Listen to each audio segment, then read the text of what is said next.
Hello जमनाई, welcome to Guruma Hindi tarot. और ये रीडिंग है 22 नवंबर से लेके 28 नवंबर तक की। तो चलिए देखते हैं आपके लिए क्या मैसेजेस हैं और आप क्या एक्सपेक्ट कर सकते हैं अपनी लव लाइफ में इस वीक में। Messages for Gemini.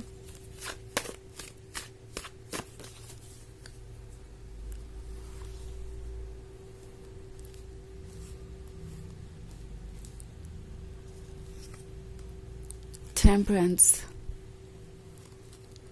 Eight of Pentacles, the Hanged Man, Nine of Swords, and Ace of Cups.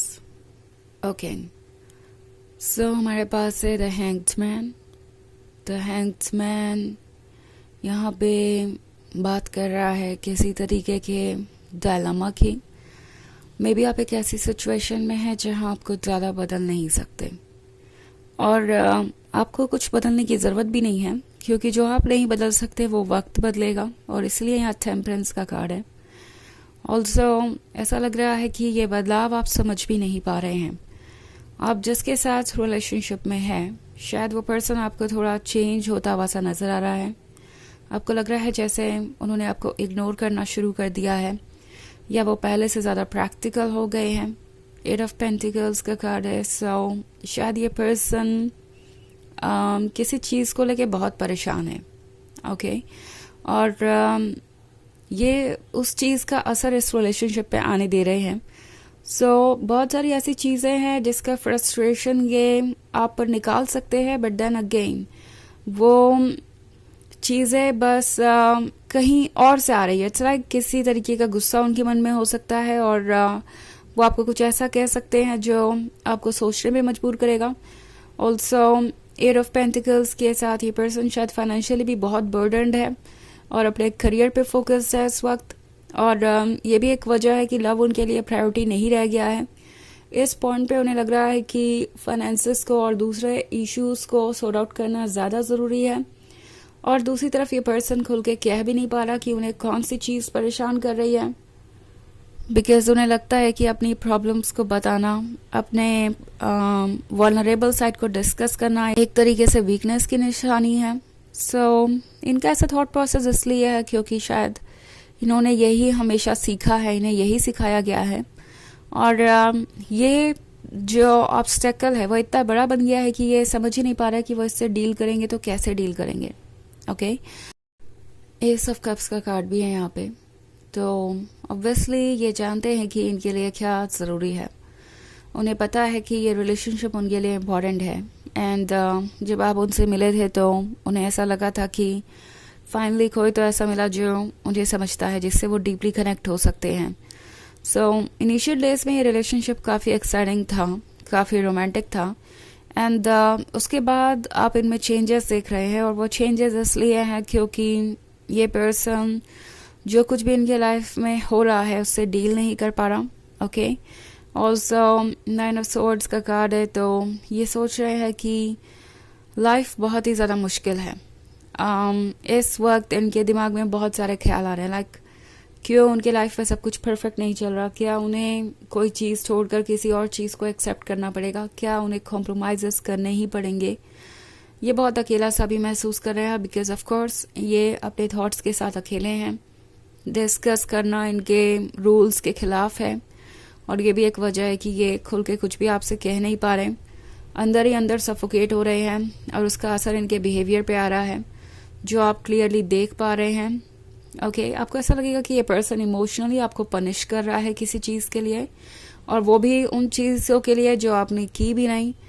Basically इस वक्त आपको इस पर्सन से दूरी बना के रखनी चाहिए, क्योंकि हैंग्ड मैन के साथ ये अभी कुछ भी ठीक से समझ नहीं पा रहे। इन्हें अपने ब्रेन का यूज़ करने की ज़रूरत है, और जब इतने सारे इमोशंस एक साथ हो तो उनके लिए ये मुश्किल होता जा रहा है। सो कुछ समय लगेगा इस पर्सन को इन चेंजेस को एक्सेप्ट करने में और इनसे डील करने में। ऑल्सो टैरो आपसे कह रहा है कि आपको इस बारे में परवाह करने की ज़रूरत नहीं है कि आगे क्या होगा, क्या आप इसमें कुछ कर सकते हैं, क्या आप उनकी मदद कर सकते हैं। आपको बार बार किसी भी चीज़ को जानने की कोशिश करने की आवश्यकता ही नहीं है, कोई एफर्ट करने की ज़रूरत ही नहीं है, क्योंकि ये पर्सन इस वक्त अपने स्पेस में रहना चाहता है, कुछ चीज़ों को सॉर्ट आउट करना चाहता है और यही उनके लिए अच्छा होगा। सो इन्हें अपने स्पेस में रहने दीजिए फ़िलहाल, और ये आप दोनों के लिए ही अच्छा होगा। ओके, तो वैसे ये एक जनरल रीडिंग है, ये सबसे रेजोनेट नहीं करेगी, एनर्जी रिवर्स हो सकती है अगर आप क्रॉस वॉचर हैं। इसके अलावा अगर आप पिछले वीक की रीडिंग देखना चाहें तो उसका लिंक आपको डिस्क्रिप्शन बॉक्स में मिल जाएगा हमेशा की तरह। तो चलिए आगे बढ़ते हैं और देखते हैं और क्या मैसेजेस है आपके लिए। Messages for Gemini, 10 of Cups, Ace of Swords, 3 of Swords, Knight of Cups, and Ace of Pentacles. Okay. So, Ace of Swords है। I think आप साइलेंस से परेशान हैं। ये पर्सन आपको अवॉइड कर रहा हो सकता है इन्होंने आपको अचानक से गोस्ट कर दिया हो, और वो भी 10 ऑफ कप्स वाले ड्रीम के बाद, आपके साथ कोई कमिटमेंट करने के बाद, आपको भरोसा दिलाने के बाद कि वो इस रिलेशनशिप को कंटिन्यू करेंगे।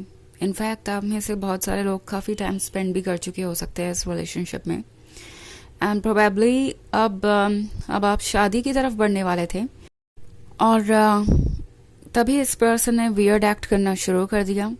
अगर ऐसा है तो टैरो आपसे कह रहा है कि आपको केयरफुली डिसीजंस लेने चाहिए, क्योंकि ये वो पर्सन है जो बहुत रोमांटिक हो सकता है, इनकी बातें बहुत स्वीट हैं, इमोशनली ये आपसे कनेक्टेड हो सकते हैं, और इनकी कंपनी हो सकता है दुनिया में आपको सबसे अच्छी लगती हो।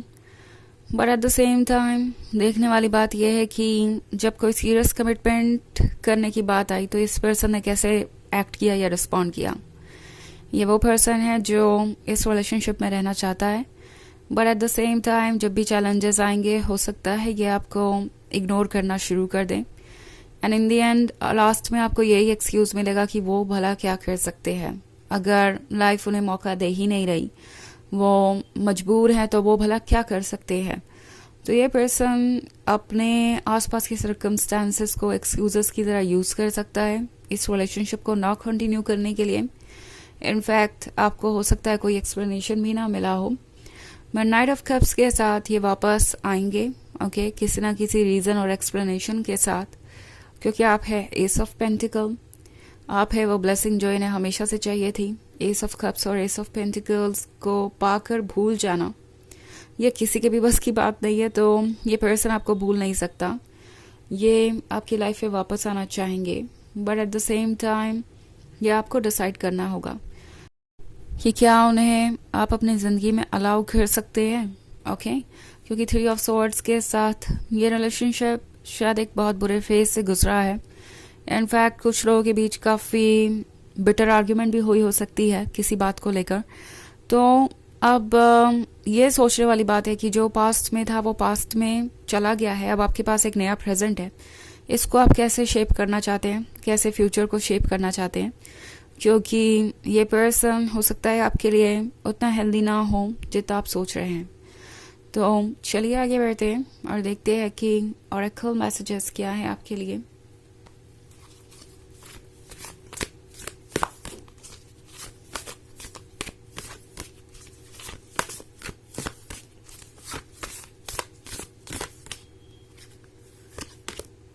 वोम, ओके,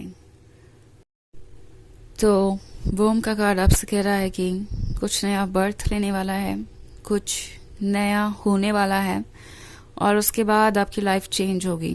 ओके, ये एक ट्रांजिशन का पीरियड है, इसलिए आप थोड़ा सा सफ़र कर रहे हैं, बट एक बार जब आप नए चेंजेस को देखेंगे तो आपको पता चलेगा कि ये कितना पॉजिटिव था और ये जर्नी कितनी ज़रूरी थी। ओके, सो कुछ क्रिएट होने वाला है, वेट कीजिए, वॉच कीजिए चीज़ों को, और आपको पता चलेगा कि ऐसा क्यों हुआ। सारे सवालों का जवाब आपको सही वक्त आने पे मिल जाएगा। ओके, सो ये है रीडिंग इस वीक की। आई होप आपको अच्छी लगी होगी। Thanks for watching. Till next video. Bye.